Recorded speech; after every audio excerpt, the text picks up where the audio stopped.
प्यारे दोस्तों, शिक्षाविद प्रजापति यूट्यूब चैनल पर आपका हार्दिक स्वागत एवं अभिनंदन। इस वीडियो के माध्यम से आज हम जो पाचन तंत्र से संबंधित जो महत्वपूर्ण प्रश्न बनते हैं उन प्रश्नों के बारे में चर्चा करने वाले हैं। आपको बता दूं कि ये जो पाचन तंत्र है पूरा, उस पाचन तंत्र में जो महत्वपूर्ण प्रश्न बन रहे हैं उसमें हम वन लाइनर पढ़ेंगे ताकि आपका समय भी बचत हो जाए, ठीक है ना, और पूरा टॉपिक आपका रिवीजन हो जाए। ठीक है, तो स्टार्ट करते हैं। सबसे पहले पहला प्रश्न अपना जो है वो है, पाचन तंत्र के किस अंग में भोजन का पाचन किण्वन द्वारा होता है। भाई आपको पता है कि पाचन तंत्र के अंदर मुख में भी पाचन होता है ना। तो कुछ भाग है पाचन तंत्र के, मुख है, ग्रसनी है, ग्रासनाल है ना, फिर आपके आहार नाल कह सकते हैं, भोजन नली जिसको कह सकते हैं अपन, और आमाशय है, छोटी आंत है, बड़ी आंत है ना, और अंत में आपके गुदा और गुदा नाल है ना। तो प्रश्न ये पूछ रहा है कि पाचन तंत्र के किस अंग में भोजन का पाचन किण्वन प्रक्रिया द्वारा होता है। तो याद रखना, जो मैंने अभी भाग बताया उसमें से आपका जो राइट आंसर होने वाला है वो है आपके बड़ी आंत। बड़ी आंत में क्या होता है कि किण्वन प्रक्रिया के द्वारा भोजन का पाचन होता है। आई होप कि आपको समझ में आया होगा। तो आपको क्या याद रखना है, किण्वन प्रक्रिया के द्वारा जो भोजन का पाचन होता है वो कहाँ होता है, बड़ी आंत। तो कौन सा अंग हो गया आपका, बड़ी आंत। ओके, दूसरा जो प्रश्न है वो है आपका पाचन तंत्र का सही क्रम बताना है। तभी मैंने आपको बताया कि सबसे पहले भोजन मुख में, मुख के बाद ग्रसनी में, ग्रसनी के बाद ग्रासनाल या जिसको आहार नाल कहते हैं, भोजन नली कहते हैं, फिर आमाशय में, आमाशय के बाद छोटी आंत में, छोटी आंत के बाद बड़ी आंत में, फिर कहाँ जाता है, मलाशय में, और मल है वो इकट्ठा होता है और समय समय पर गुदा नाल से अपन उसका उत्सर्जन करवा देते हैं। तो ये क्रम आपको याद हो गया होगा। आगे तीसरा प्रश्न जो है, मनुष्य के आहार नाल की जो लंबाई होती है, जो भोजन नली है उसकी लंबाई लगभग कितनी होती है। तो आपको याद रखनी है, लगभग 8 से 10 मीटर लंबी होती है। ओके, चौथा प्रश्न, भोजन के पाचन का जो कार्य है, भोजन के पाचन का जो कार्य है वो कहाँ से प्रारंभ होता है, स्टार्टिंग कहाँ से प्रारंभ हो जाता है। क्या मुख से होता है, ग्रसनी से होता है, ग्रासनाल से होता है, छोटी आंत से होता है, बड़ी आंत से होता है, या कहाँ से होता है, या मलाशय से होता है। तो आपको याद रखना कि भोजन का पाचन का जो कार्य है वो मुख से स्टार्ट हो जाता है। मुख में कार्बोहाइड्रेट या स्टार्च का जो पाचन है वो मुख में होता है। तो आपको याद रखना है कि भोजन का पाचन का कार्य कहाँ से होता है, मुख में, और मुख में जो भोजन है वो स्टार्च के रूप में भोजन का पाचन या कार्बोहाइड्रेट का वो पाचन होता है। अपने 4 प्रश्न हो गए पूरे। आगे बात करते हैं दांतों से संबंधित प्रश्न है। भोजन को चीरने और फाड़ने में कौन से दांत कार्य करते हैं। आपको पता है कि आपके मुख में 4 प्रकार के दांत होते हैं। पहला कृतंक, रदनक, अग्रच्वर्णक और च्वर्णक। ठीक है, तो इसमें से ऐसे कौन से दांत हैं जो किसी वस्तु को चीरने और फाड़ने में काम में आते हैं। तो याद रखना वो है आपका रदनक दांत। ये आपने से जो शेर वगैरह जो है वो क्या करता है, जंगल में कोई व्यक्ति मिले उसको चीर के फाड़ देता है फिर खाता है ना। तो वो कौन से दांत है, रदनक दांत। ओके, याद हो गया होगा आपको। छठा प्रश्न, मनुष्य में दांतों की व्यवस्था पाई जाती है। मतलब कहने का मतलब जो दांत है वो समदंती है, विषम दंती है या द्विबार दंती है, इसमें से कोई नहीं। इस प्रकार से ऑप्शन भी आ सकता है, या 2 भी हो सकते हैं। क्योंकि विषम दंती है, क्योंकि विषम दंती का मतलब क्या है, दांत सभी एक समान तो नहीं है ना, विषम दंती है। और द्विबार दंती, द्विबार का मतलब जीवन में 2 बार आते हैं। अपन कहते हैं दूध के दांत, अस्थायी दांत और स्थायी दांत। ओके, आई होप आपको समझ में आ गया होगा। तो मनुष्य में दांतों की जो व्यवस्था पाई जाती है वो होती है आपके द्विबार दंती, मतलब 2 बार आते दांत। ओके, आगे बात करते हैं अपन। 6 प्रश्न हमने पढ़ लिए हैं। अब आगे देखते हैं 7वां क्वेश्चन। 7वां क्वेश्चन क्या रहा है, भोजन श्वास नाल में तथा वायु, भोजन होता है वो श्वास नाल में तथा वायु है वो भोजन नाल में प्रवेश ना करे, इसकी सुनिश्चित, यह कार्य सुनिश्चित करने का कार्य पाचन तंत्र का कौन सा अंग है वो करता है। आपको पता होगा वो कार्य, कहने का मतलब भोजन श्वास नली में नहीं जाना चाहिए, भोजन है वो आहार नली में और वायु है वो श्वास नली में, है ना। ये अलग अलग जो आपके नलियाँ है, वाहिनियाँ है, अगर इसका काम उल्टा हो जाए तो कई बार अपन जल्दबाजी में खाना खाते हैं तो क्या हो जाता है, वो भोजन के कण श्वास नाल में चले जाते हैं ना, तब है तो अपन पानी वगैरह पीते हैं, है ना, ये खांसी वगैरह टाइप आ जाती है अपने को। तो यह भोजन ऐसा किसके कारण हुआ है, ऐसा पाचन तंत्र का कौन सा अंग ऐसा सुनिश्चित करता है कि भोजन है वो आहार नली में जाए और वायु है वो श्वास नली में जाए। तो वह अंग जो होता है, वह भाग है, वो है आपका एपिग्लोटिस, जिसको बोलते हैं घाटी ढक्कन। समझ में आया होगा। कुछ बातें बता दें, एपिग्लोटिस कार्य क्या करता है। ग्रास नली के शीर्ष पर पाया जाता है ये, और भोजन को श्वास नली में भोजन को श्वास नली में प्रवेश करने से क्या करता है, रोकता है। भोजन कहाँ जाना चाहिए, आहार नली में, भोजन नली में, ग्रास नलिका में, कि श्वास नली में, श्वास नली में जाएगी तो दिक्कत आएगी, है ना, श्वसन क्रिया में बाधित होगा। तो ये सुनिश्चित कौन कौन करता है, एपिग्लोटिस अर्थात घाटी ढक्कन करता है। आई होप आपको समझ में आ गया होगा। आगे बात करते हैं, नवा प्रश्न, जठरागम, जठम निर्गमी और फंडिस भाग पाचन तंत्र के किस अंग में पाए जाते हैं। आपको पता होगा कि आमाशय के कितने भाग होते हैं, 3 भाग। जठरागम, जठरागम मतलब जठर रस आगमन हो रहा, आ रहा है, ठीक है, फर्स्ट भाग। जठर निर्गमी, इसके बीच में होता है फंडिस भाग, बीच वाला, और सबसे नीचे वाला होता है जठर निर्गमी। निर्गम मतलब वहाँ से निकल रहा है, कहाँ जाएगा, छोटी आंत में। तो ये आमाशय के 3 महत्वपूर्ण भाग होते हैं, जठरागम, जठर निर्गमी और फंडिस भाग। ये पाचन तंत्र के किस अंग में पाए जाते हैं, आमाशय में। ठीक है, समझ में आया होगा आपको। आगे बात करते हैं, ग्रशिका व आमाशय को विभाजित करने वाली संकुचनशील जो पेशियाँ होती है, यह जो अवरोधनी होती है, उनको क्या कहा जाता है, ग्रशिका।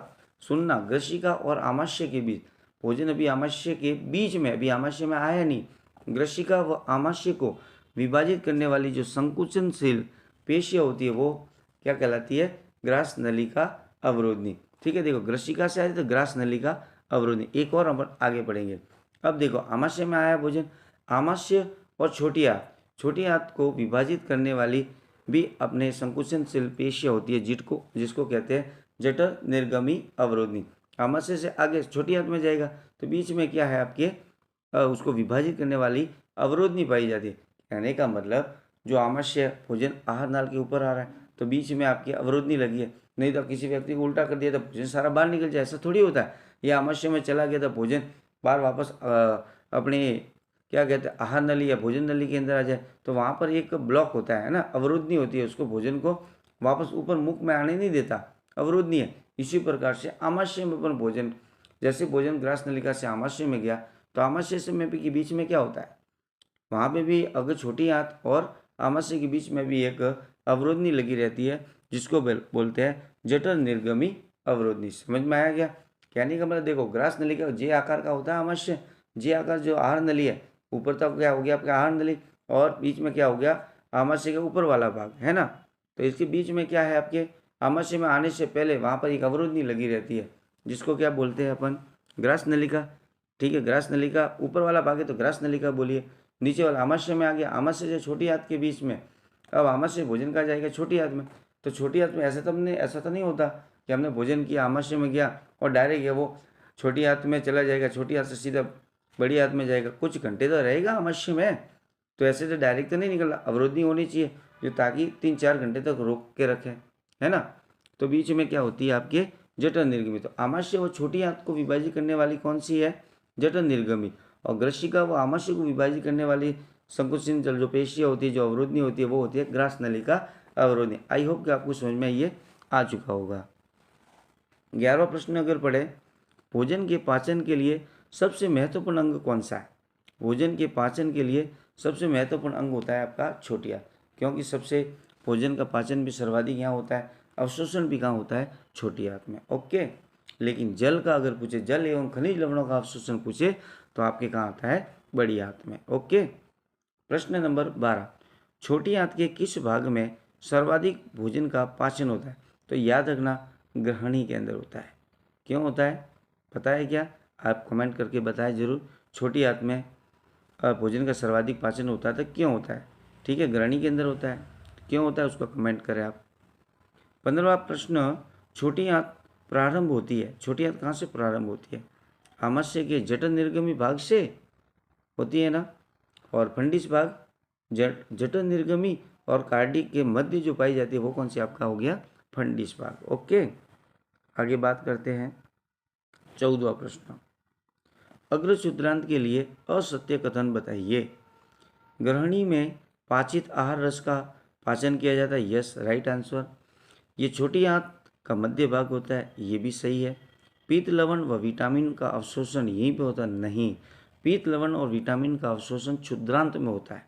कहाँ होता है, क्षुद्रांत में होता है। पीत लवण और विटामिन का अवशोषण कहाँ होता है, क्षुद्रांत में होता है। ओके, आगे बात करते हैं। आंत्र कोशिका पाई जाती है, आंत्र कोशिका कहाँ पाई जाती है, अग्र क्षुद्रांत में पाई जाती है। भोजन के रासायनिक पाचन अर्थात एंजाइमों द्वारा जो भोजन का पाचन होता है में सबसे महत्वपूर्ण भूमिका जो निभाता है वो है आपका ग्रहणी, क्योंकि सर्वाधिक जो एंजाइम वगैरह जो आते हैं वो ग्रहणी में आता है, इसलिए तो सर्वाधिक भोजन का पाचन होता है। छोटी अगर पूछा है छोटी आंत के कौन से भाग में भोजन का सर्वाधिक पाचन होता है तो आ जाएगा आपका ग्रहणी। ठीक है, ग्रसनी मत कर देना तो गलत हो जाएगा, ग्रसनी में कोई भोजन का पाचन नहीं होता। छोटी आंत का सबसे छोटा भाग कौन सा है?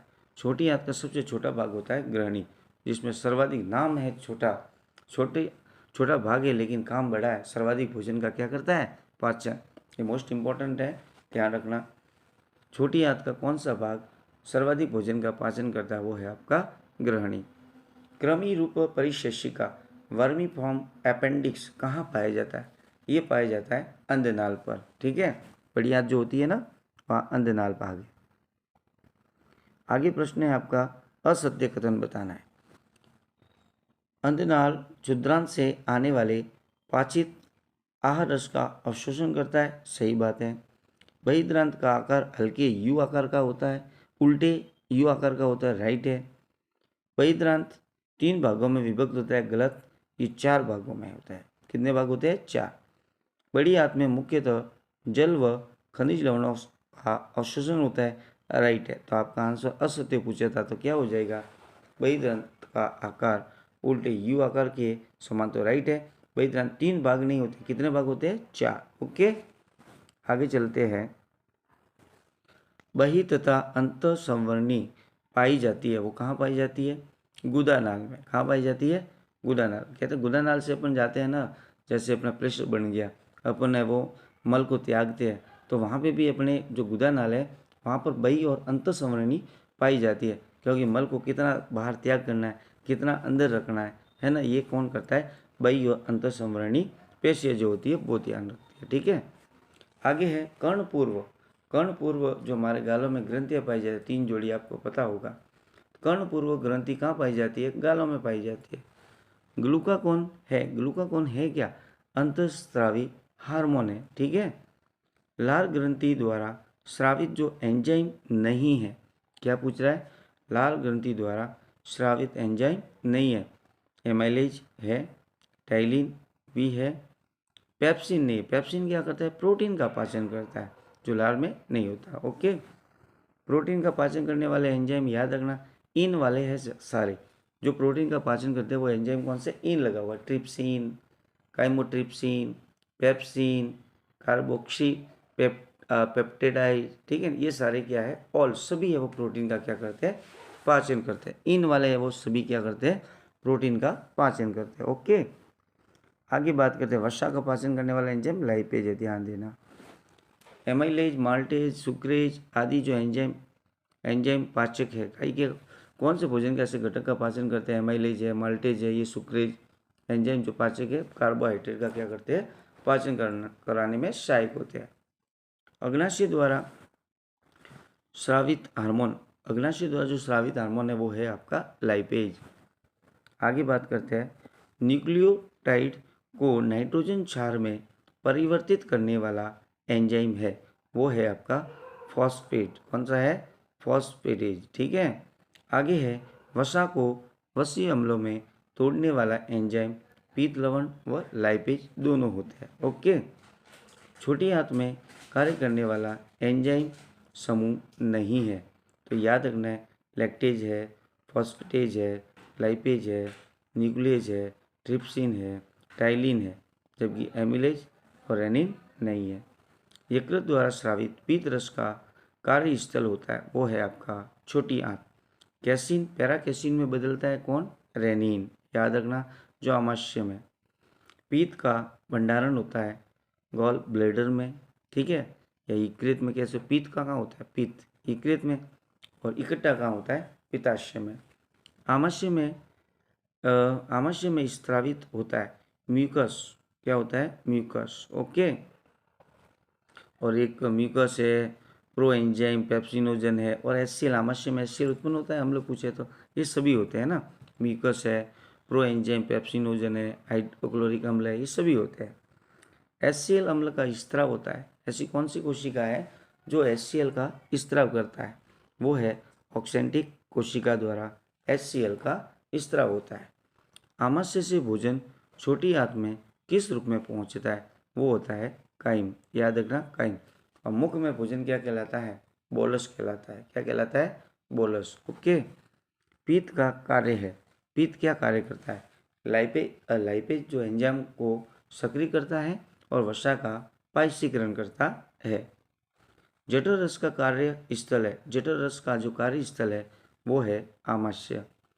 विभिन्न स्तरों पर भोजन पाचित रस तथा अवशिष्ट गति को कौन नियंत्रित करता है? वो करता है संवरणी पेशियाँ। उसके बाद इम्पोर्टेंट 2 प्रश्न आ रहे हैं, याद रखना। स्वांगीकरण की जो प्रक्रिया आहार नाल के किस भाग में होती है? तो याद रखना, क्षुद्रांत के अंदर स्वांगीकरण की प्रक्रिया होती है। अंतिम प्रश्न, वसा का पूर्ण रूपेण पाचन किस अंग में होता है? तो आपको याद रखना है छोटी आंत में। वसा का पूर्ण जो पाचन होता है वो कौन से भाग में होता है? छोटी आंत में। आई होप कि वीडियो आपको अच्छा लगा होगा, तो वीडियो को लाइक, शेयर और सब्सक्राइब करना ना भूलें। Thank you.